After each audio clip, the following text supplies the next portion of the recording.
And we're starting with health and nutrition. I've got goals that I've set up in my AI that I no longer need to think about. How much protein? These almonds have 15 grams of protein. Great.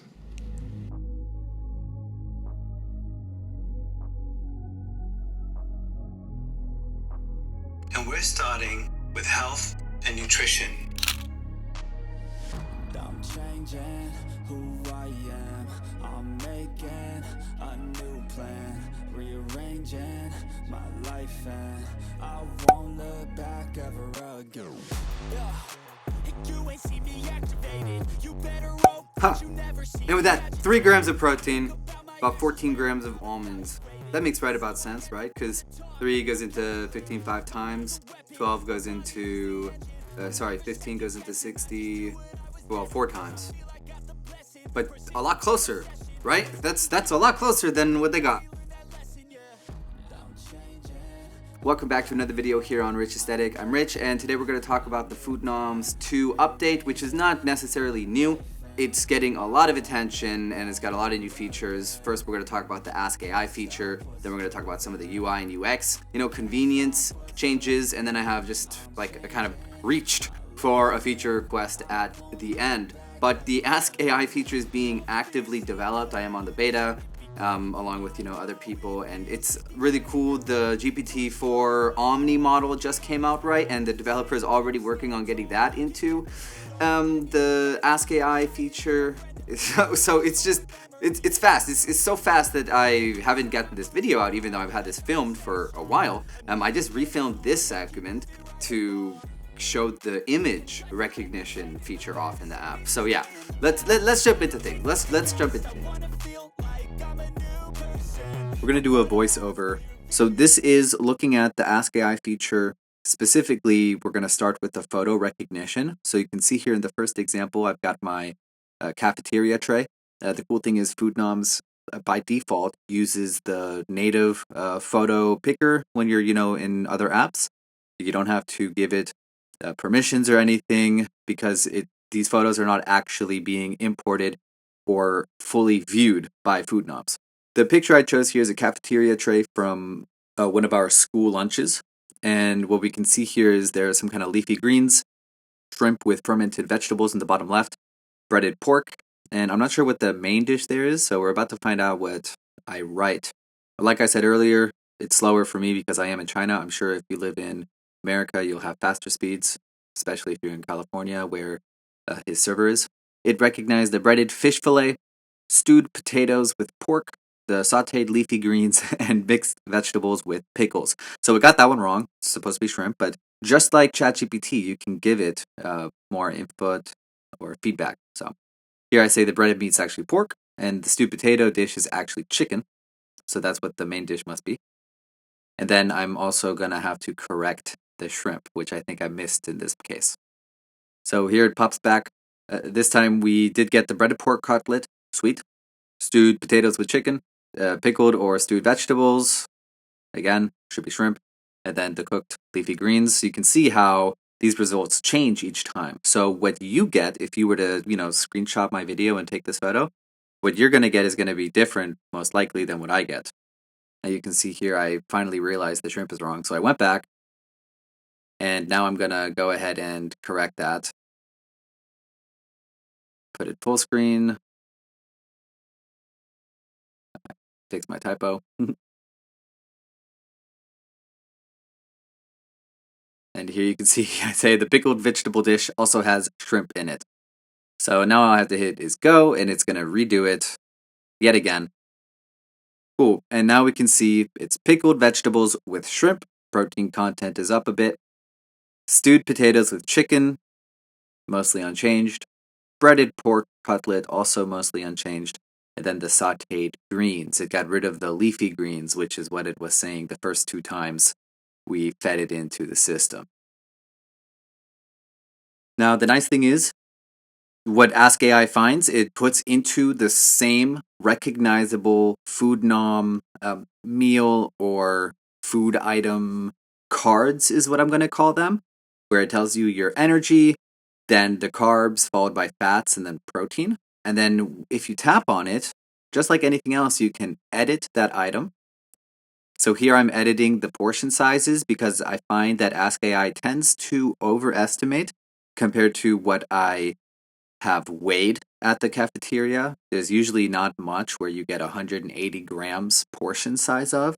That's really only rice, or if you ask for extra, obviously.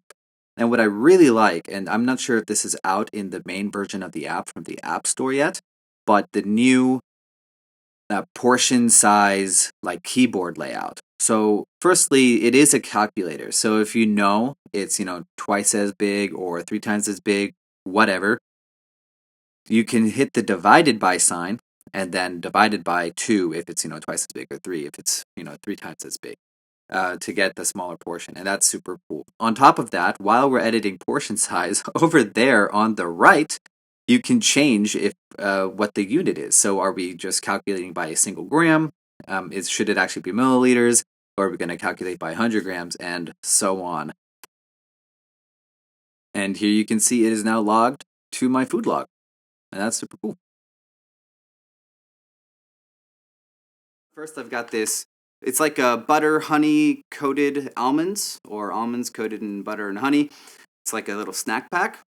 It's got a nutrition label on the back, so we can compare what the nutrition label says compared to what Ask AI is going to give us.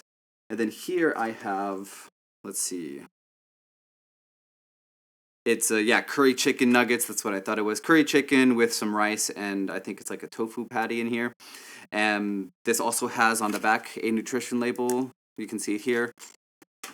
So we can compare that. And then lastly, from Subway's website, we're going to look at one of their 6-inch subs. I'm just going to use the Titan Turkey sub, for example, because we have nutrition labels from that. Now, in all 3 of these instances, I would argue that this is not the way that you should use the Ask AI feature. The reason I say that is because you have the nutrition label. If you have the nutrition label, take the time to scan it, add in the correct information, and then put it onto the community database, so that way in the future, one, you could either, search your history for the correct item, which would then be accurate, or other people who scan the barcode will be benefited by yourself helping out the database. The Ask AI feature is more specific for when you go traveling and you're in a country where there are no nutrition labels for the restaurant menus, like me here in China. All right, so let's start out with the almonds here. So I'm in the Foodnoms app, and I'm just going to hit Other. Down at the bottom is Scan. And let's just see if this is in the database. So as expected, it detected a barcode, but then it wants me to scan the nutrition label. This means it's not in the database. So I'm going to skip that. So at this point, I could scroll down and then manually enter in the items, but I don't want to do that. Like I said, we're going to test out the Ask AI feature. So down at the bottom of our logging area, you see Scan in the middle. To the left, to the right is Ask AI. Tap on that. All right. Almonds coated in butter and honey.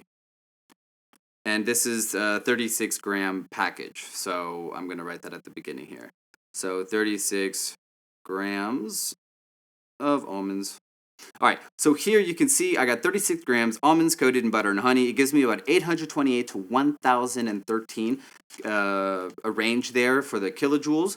And you can change that if you hit more, and then you go to settings.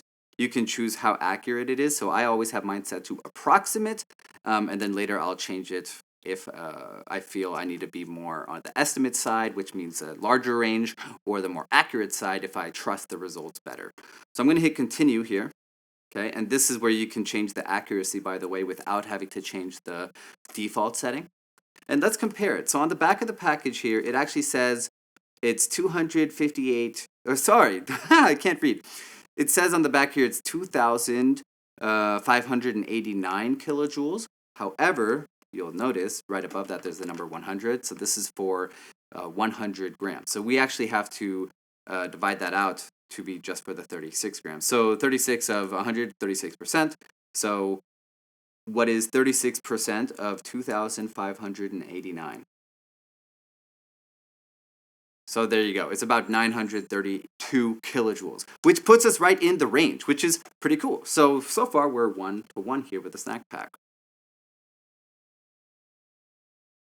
All right, so I was discussing with the developer about whether the nutrition label scanning feature would ever be multilingual or not, and the developer actually suggested using the Ask AI feature to see if that would work for now, which is cool. I mean, at that point, though, I could just, input the food item myself because I do know what the label is saying. But this is a good start. By the way, if you've been enjoying the video and you've noticed all the different shirt changes as I've been filming on different days and all that, go ahead and leave a number down in the comments below, and also while you're down there, consider liking and subscribing to the video. So here we've got it's a rice sandwich with fried pork and like an egg omelet inside from Japan's finest Family Mart. Okay, then I'm in Foodnoms and we're looking at the Ask AI feature now. I'm going to hit the plus button. We're going to open up the camera and I'm going to come in right here. Sorry for the messy background. Take a nice photo of this. So I've only tried this a couple times and it's worked on those items. It didn't work earlier the first time I did it, but I realized after the fact that it was super dark. So let's see. Yeah. All right. So here it's got the unknown packaged food. It did recognize, oh, this is so cool. So it's 209 grams, which is true.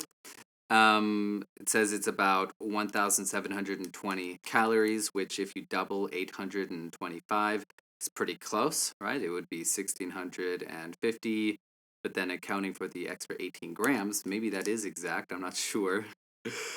Sorry, not 1,800. Did I say 1,800? I meant 1,600. Anyways, and then the carbs is the third item underneath grams, or sorry, underneath the kilojoules there. So 26.6 doubled.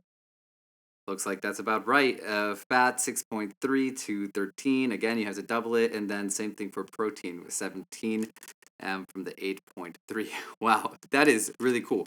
Now I'm gonna hit continue here. It obviously doesn't know what it is, but I want to scroll down and see if it got anything else. Wow, and it did. Look, 978 milligrams for sodium, which at the bottom there, 468, just about doubled would make that. That is super tight. So that's quick. Now you have the whole thing put in.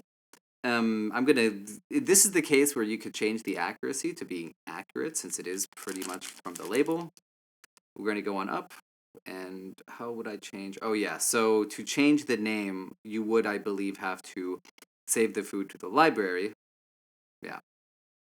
So then if I were to go to Ask AI, back, go to my library, sorted by date created, unknown packaged food, and now we can give it, so Family Mart, come up here, fried pork and egg omelet rice sandwich.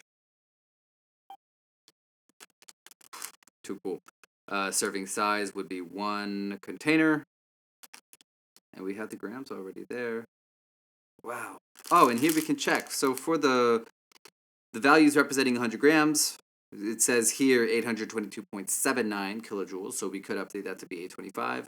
26.6 carbs, that's on the dot. 6.32 from 6.3, okay. And then 8.28 from 8.3. Wow. That's tight.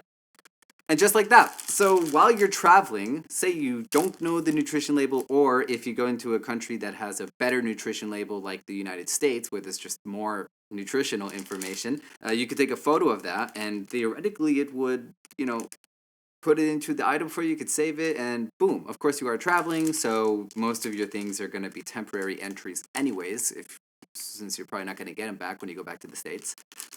So that's tight. Yet another use. I'm just going to go into this with, I know I got a Subway sandwich. Sorry, not a Subway sandwich. I know I got a sandwich that looks like a Subway sandwich, right? And it's about half a foot. So, 6-inch turkey sub. And it gives us a range here of 1,054 to 1,289 kilojoules. And if we look up here, calories, 490. So 490 calories, according to Raycast, is about 2,050 kilojoules. So yeah, we're really low on this end here, incredibly low. So there you go. There are 3 examples. One of the new things that's coming, it's not out in the public version of Foodnoms yet at the time of making this video. If there's a pop-up anywhere on the screen, it might say otherwise.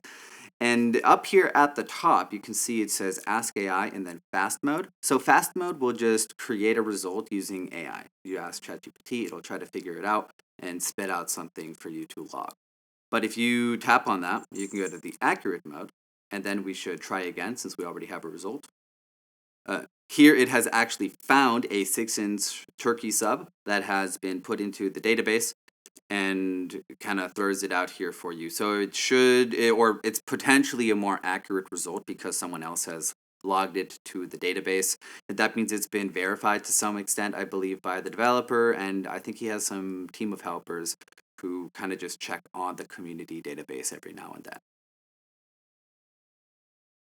Anyhow, so one pretty accurate result, one little bit less accurate result, and then one that was kind of way off here with that sub. But overall, I think again, it's about the ease. So if this is something you're interested in, definitely check it out. It does make it at least a lot easier to get like a general picture of what it is that you're eating in your day. Let me know down in the comments below if you have been using the AI feature in Foodnoms, or if this is something that's piqued your interest and now maybe you're more inclined to do so. Either way, let's jump on into the next section of the video where I talk about some of the other new features that came with Foodnoms 2.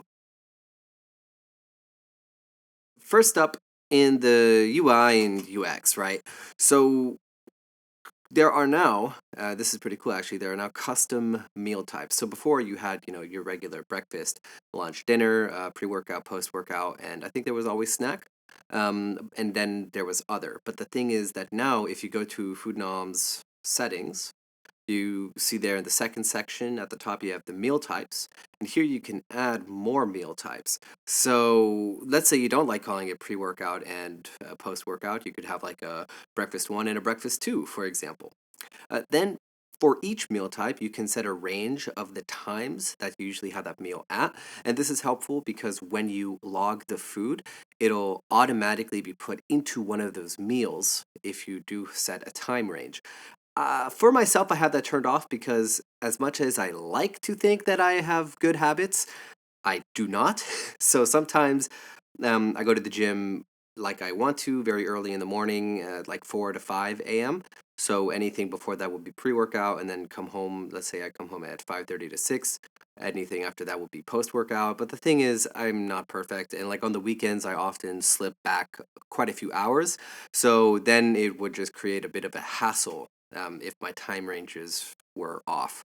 So it's not something that I can really take advantage of. Then something else I want to mention, the favorites meals or favorite section is now much better. It's more accessible. So in Foodnoms, when you're in the first tab there, your library, or I guess your diary log or whatever, when you hit plus, then you choose the meal type. I'm just going to go with other for this case, and favorites is right there at the top. So it's like foods that you typically have, they'll be right there. You can set this up by tapping on more there, then the plus button in the top right, where you can now add any food that you have from a recipe, a meal, or just your foods library. You can also, from this menu, add a new food or scan a barcode, right? So it's super easy to put new favorites in. Once you have a favorite, I'm just going to jump into one of mine here. Let's say the chocolate milkshake protein. Here, you can see there are presets down at the bottom. So I typically have a 2-scoop protein shake, but sometimes if I'm already pretty much at my protein goal and I do want to overshoot it just by a little bit, I'll just do a 1-scoop, right? Save a little bit of money. So now I have quick access to that. So I'm going to hit done and go back. So I'm back in my logging, the main screen for logging. When I tap on the chocolate then, you have 1 or 2 scoops. Super quick. Tap on that, and then at the bottom you do have the confirmation, 1 food logged. If you tap on that because maybe you need to change the time, say you forgot to log 30 minutes ago when you had it, you can tap on that, tap on the date there, and then bump it back about 30 minutes. So super quick and handy. You'll also notice in the UI, goals up here at the top. That's not new, but they look nice. You can tap on them for more information where like most of your protein has been consumed for that day.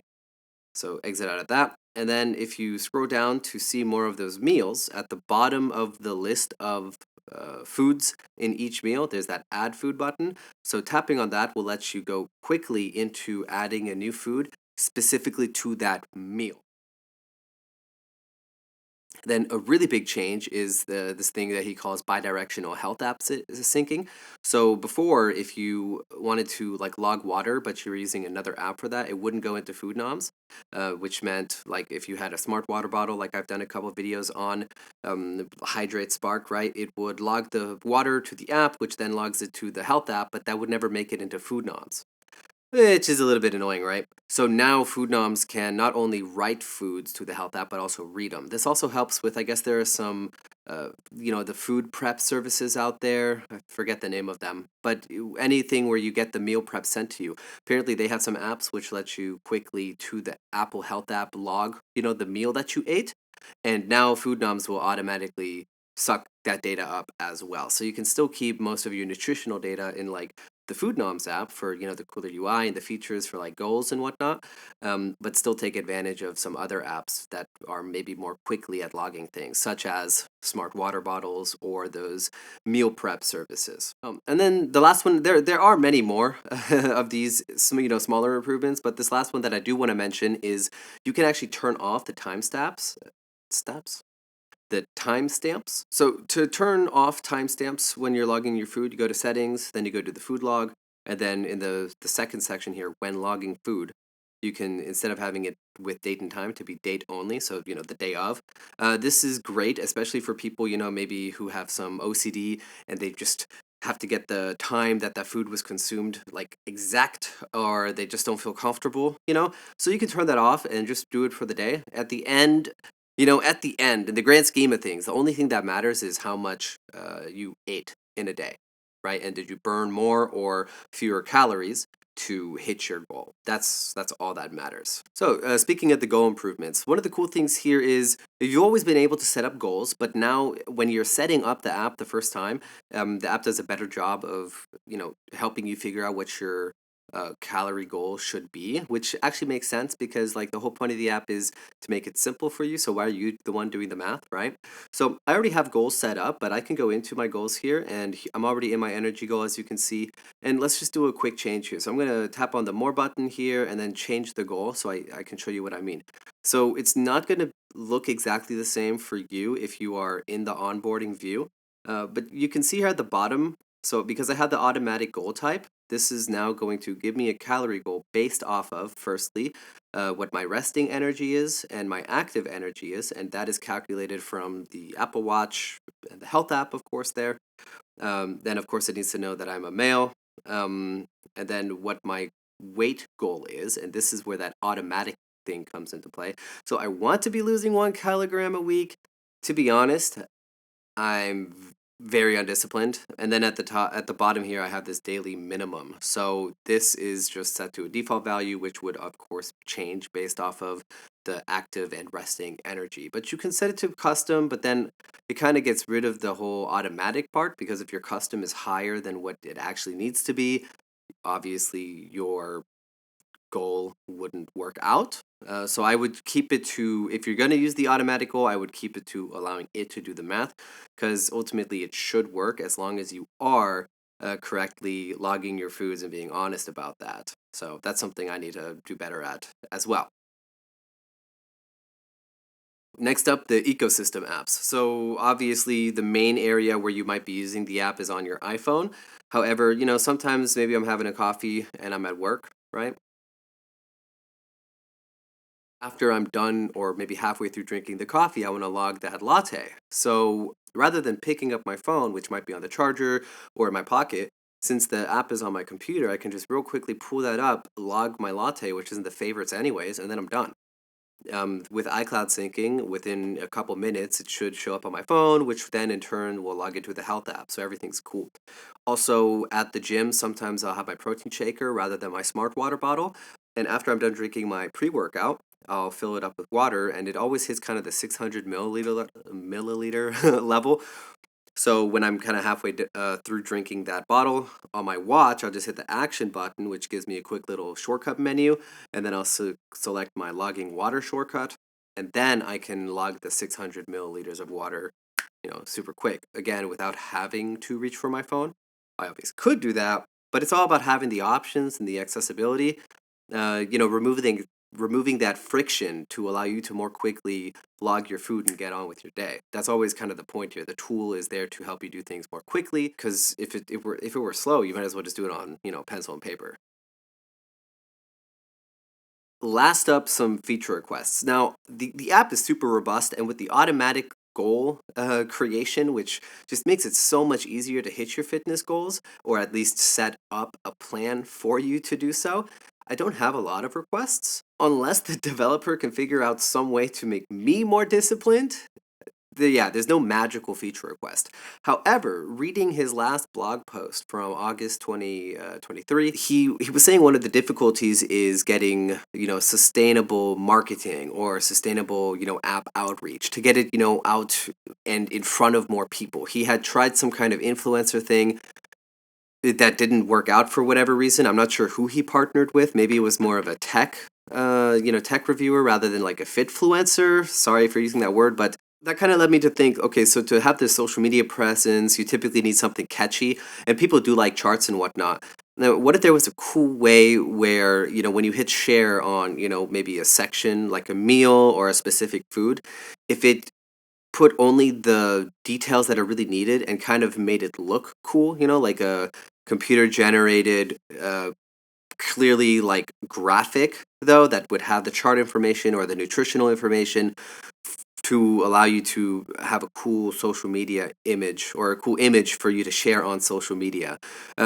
If you watch Fitfluencers, there's so many videos out there on how to cook healthy meals or how to cook meals that'll help you achieve your goals. So these people often overlay the nutritional information anyways. So if Foodnoms had some partnership with those guys, and then they could just use the shared graphic from Foodnoms if it was, eye-catchy, save them time. It would also kind of create like a brand around Foodnoms where people would recognize like the app logo on those graphics and be like, oh, that's something I want to use. And then also, the techie people or the fitness fans or the guys who just do fitness and really enjoy it, kind of like I think myself, I'd like to share that. Like, hey, this is a meal I had. It was real good. This is the nutritional information. It would just be fun to share, right? That's been my video on Foodnoms 2. I really have been enjoying the app. Let me know down in the comments if you're using Foodnoms and if it's helped you reach your goals. Maybe you're doing better than I am. And as always, consider subscribing if you enjoyed it. Hit that like button, and I'll see you in the next one. We're just heading out. Peace.